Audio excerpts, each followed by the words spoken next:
While more and more brands are moving to hybridized and turbocharged smaller engines for their mid-size luxury vehicles, Acura continues on with a tried and true 3.5-liter V6 engine for the 25 MDX. So what sort of fuel economy can you expect with this fairly tried and true powertrain? Well, tonight we're going to find out.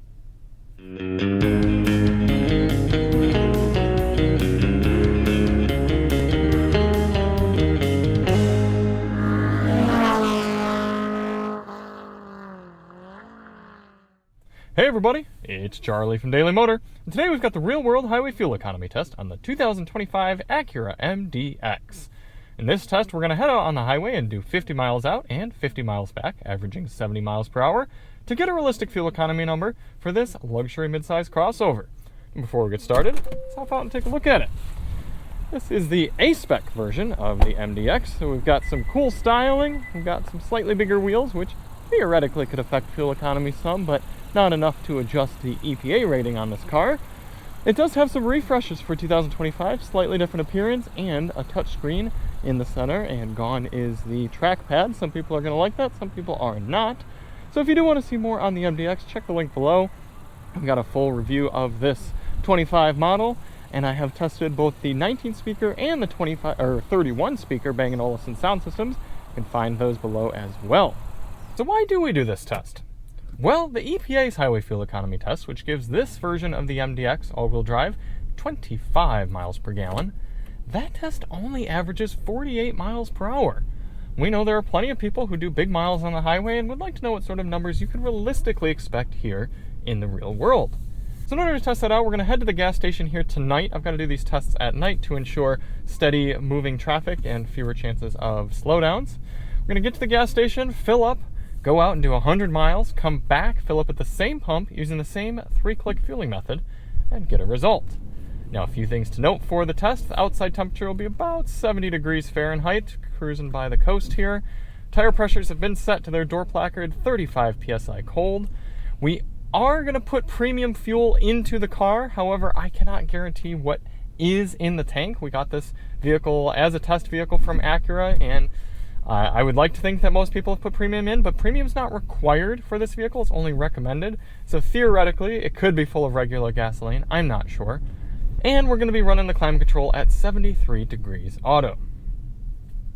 So without any further ado, let's head to the gas station. We are all fueled up here at the pump, put in just over 4 gallons for our initial fill. Before starting the engine, we've got our GPS reset. We've got our trip computer reset. Going to get the climate control set at 73 auto. And we're ready to begin. And we do have a few different drive modes here in the MDX. We have snow, comfort, normal, and then sport, and an individual. We're just going to do this test in normal. I think that's going to be the best MPG cruising mode. And we're going to take it nice and easy over to the highway. It's about half a mile away, and pick up the test from there. Now, the goal of this test isn't to hypermile. We're not trying to get the best possible fuel economy for this car, but rather a realistic figure. So in order to do that, we're getting up to highway speed here at a reasonable pace, and we're going to set our cruise control to a GPS-indicated 71 miles per hour. That should allow us to average 70 over the whole test. 10-speed doing all sorts of shifting to get itself up to speed.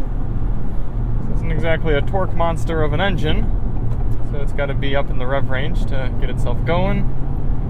But our speedometer looks to be about 1 mile per hour high. I think we're going to settle right in at 72 miles per hour. Upon my limited highway time in the car so far, I've quite appreciated the active lane keeping. It seems fairly competent and unobtrusive. But that's one thing I like about doing these highway fuel economy tests. Some people ask, well, Charlie, do people really care that much? Is it really worth your time to be going out and doing all that driving?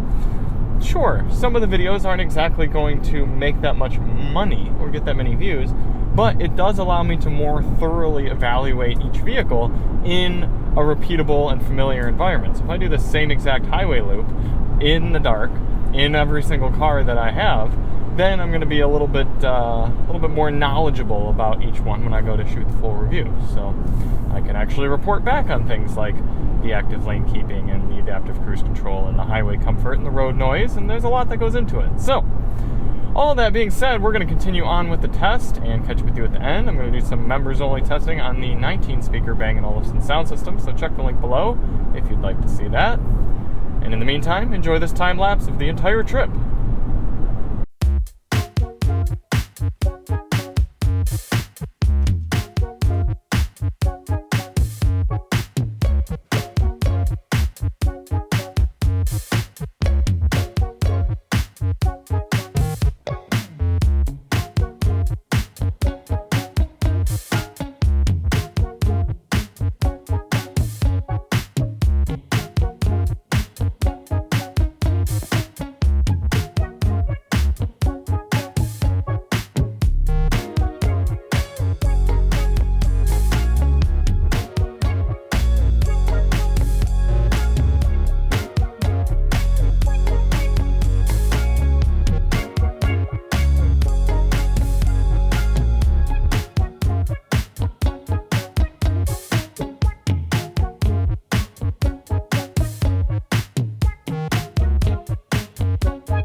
Coming into the end of the highway fuel economy test here in the Acura MDX. Pretty much spot on with the EPA, looking at 25.5 miles per gallon according to the vehicle's trip computer. There's a part of me that wants to say that's not very good, but I'm gonna withhold final judgment until I look at some of the competitors.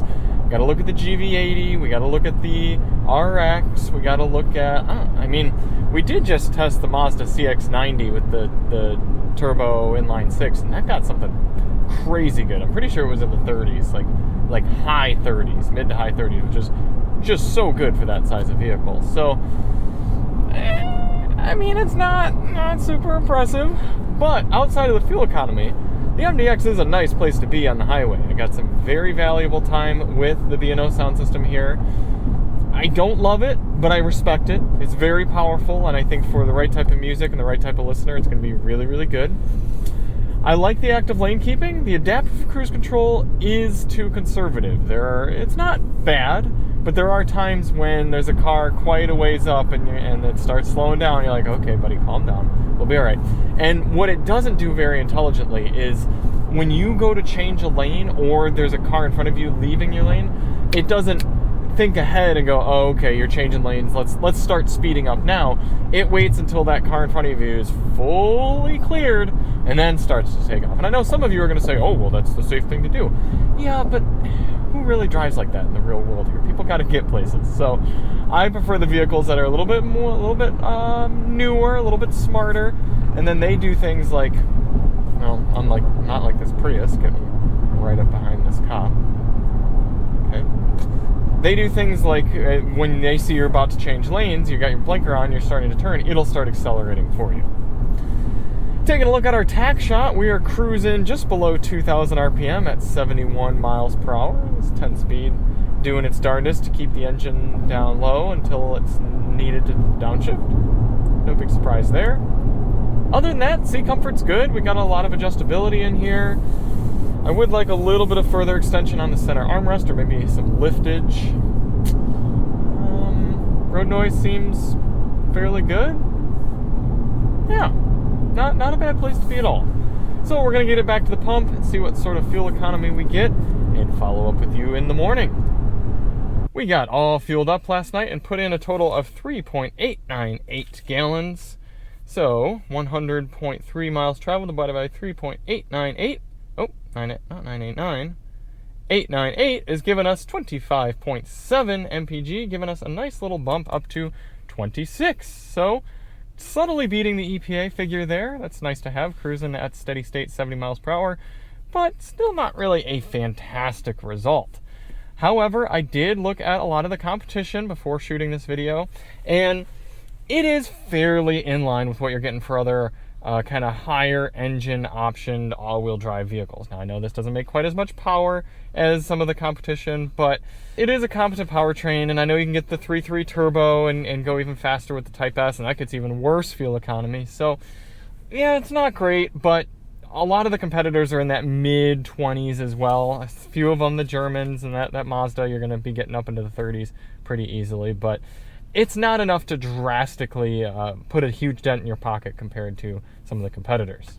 We do have an 18.5 gallon fuel tank in here, so 18.5 gallons times 26 miles per gallon.